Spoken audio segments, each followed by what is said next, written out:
Une rumeur éclata dans le public et gagna presque le jury. Il était évident que l'homme était perdu. « Huissier, dit le président, faites faire silence, je vais clore les débats. » En ce moment, un mouvement se fit tout à côté du président. On entendit une voix qui criait « Brevet, Chenildieu, Cochepaille, regardez de ce côté-ci !»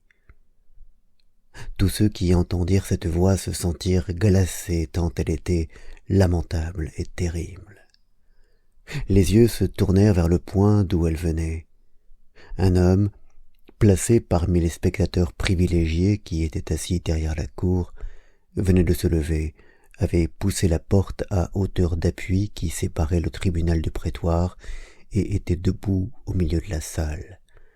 Le président, l'avocat général, M. Bamatabois, 20 personnes le reconnurent et s'écrièrent à la fois « Monsieur Madeleine ». C'était lui, en effet. La lampe du greffier éclairait son visage. Il tenait son chapeau à la main. Il n'y avait aucun désordre dans ses vêtements. Sa redingote était boutonnée avec soin.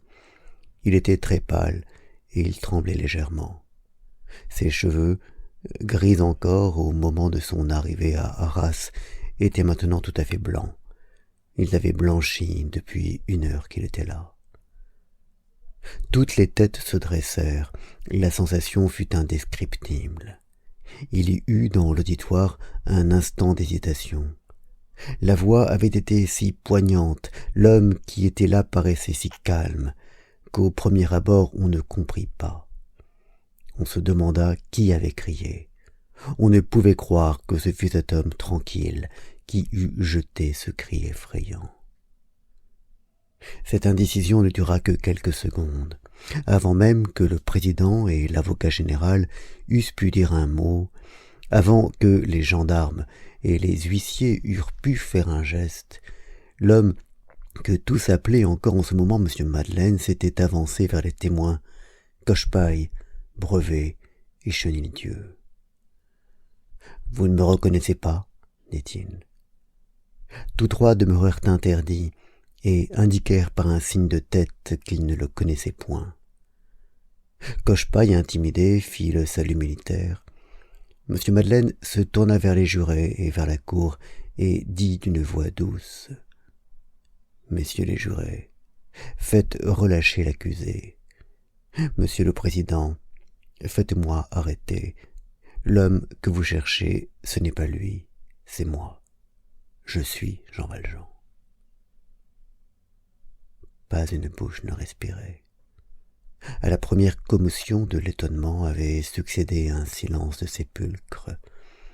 On sentait dans la salle cette espèce de terreur religieuse qui saisit la foule lorsque quelque chose de grand s'accomplit.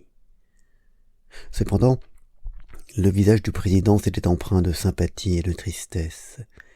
Il avait échangé un signe rapide avec l'avocat général et quelques paroles à voix basse avec les conseillers assesseurs. Il s'adressa au public et demanda avec un accent qui fut compris de tous « Y a-t-il un médecin ici ?» L'avocat général prit la parole. « Messieurs les jurés, l'incident si étrange et si inattendu qui trouble l'audience ne nous inspire, ainsi qu'à vous, qu'un sentiment que nous n'avons pas besoin d'exprimer. Vous connaissez tous, au moins de réputation, l'honorable M. Madeleine, maire de Montreuil-sur-Mer. S'il y a un médecin dans l'auditoire, nous nous joignons à M. le Président pour le prier de vouloir bien assister M. Madeleine et le reconduire à sa demeure. » M. Madeleine ne laissa point achever l'avocat général. Il l'interrompit d'un accent plein de mansuétude et d'autorité. Voici les paroles qu'il prononça. Les voici littéralement, telles qu'elles furent écrites immédiatement après l'audience par un des témoins de cette scène, telles qu'elles sont encore dans l'oreille de ceux qui les ont entendues il y a près de 40 ans aujourd'hui. « Je vous remercie, monsieur l'avocat général, mais je ne suis pas fou, vous allez voir. Vous étiez sur le point de commettre une grande erreur. Lâchez cet homme, j'accomplis un devoir, je suis ce malheureux condamné. Je suis le seul qui voit clair ici, et je vous dis la vérité. Ce que je fais dans ce moment, Dieu, qui est là-haut, le regarde, et cela suffit. Vous pouvez me prendre, puisque me voilà. J'avais pourtant fait de mon mieux. Je me suis caché sous un nom, je suis devenu riche, je suis devenu maire, j'ai voulu rentrer parmi les honnêtes gens. Il paraît que cela ne se peut pas. Enfin, il y a bien des choses que je ne puis pas dire. Je ne vais pas vous raconter ma vie, un jour on saura. J'ai volé monseigneur l'évêque, cela est vrai. J'ai volé petit Gervais, cela est vrai. On a eu raison de vous dire que Jean Valjean était un malheureux très méchant. Toute la faute n'est peut-être pas à lui. Écoutez, messieurs les juges, un homme aussi abaissé que moi n'a pas de remontrance à faire à la Providence, ni de conseil à donner à la société, mais voyez-vous, l'infamie d'où j'avais essayé de sortir est une chose nuisible. Les galères font le galérien. Recueillez cela, si vous voulez. Avant le bagne, j'étais un pauvre paysan très peu intelligent, une espèce d'idiot. Le bagne m'a changé. J'étais stupide, je suis devenu méchant. J'étais bûche, je suis devenu tison. Plus tard, l'indulgence et la bonté m'ont sauvé, comme la sévérité m'avait perdu. Mais pardon, vous ne pouvez pas comprendre ce que je dis là. Vous trouverez chez moi, dans les cendres de la cheminée, la pièce de 40 sous que j'ai volée il y a 7 ans à Petit Gervais. Je n'ai plus rien à ajouter. Prenez-moi, mon Dieu. Monsieur l'avocat général remue la tête. Vous dites, Monsieur Madeleine est devenu fou, vous ne me croyez pas. Voilà qui est affligeant.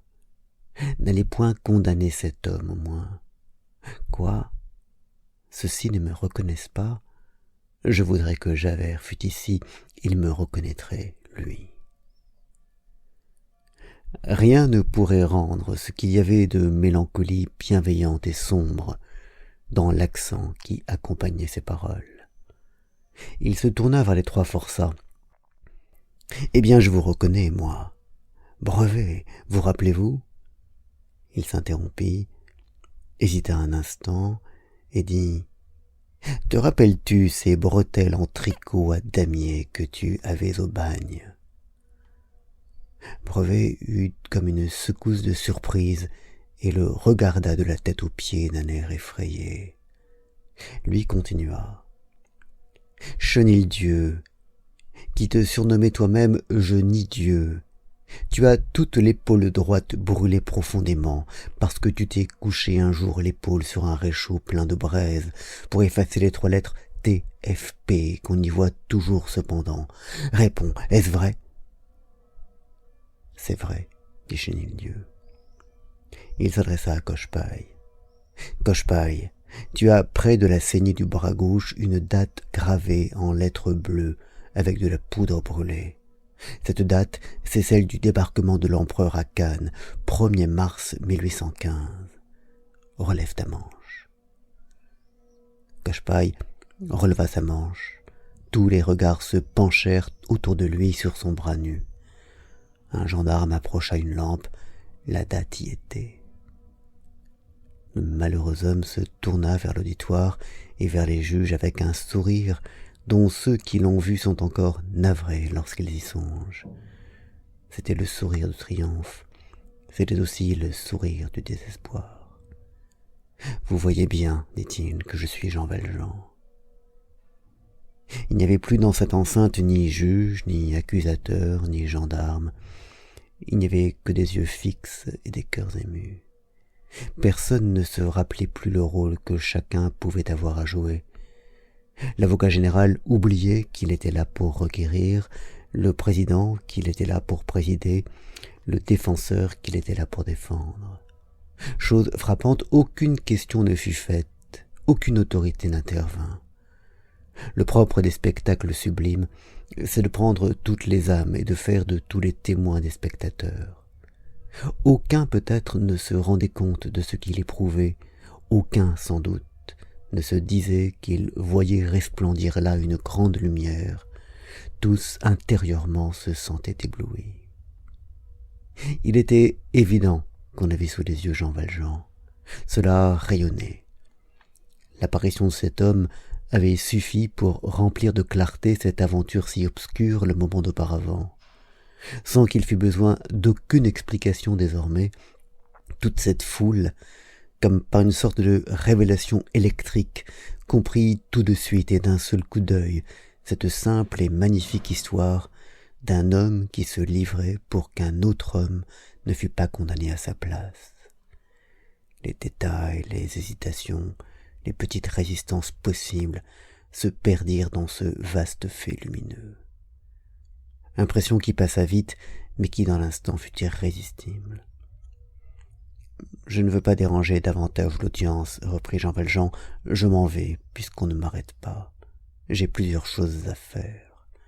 Monsieur l'avocat général sait qui je suis, il sait où je vais, il me fera arrêter quand il voudra. » Il se dirigea vers la porte de sortie.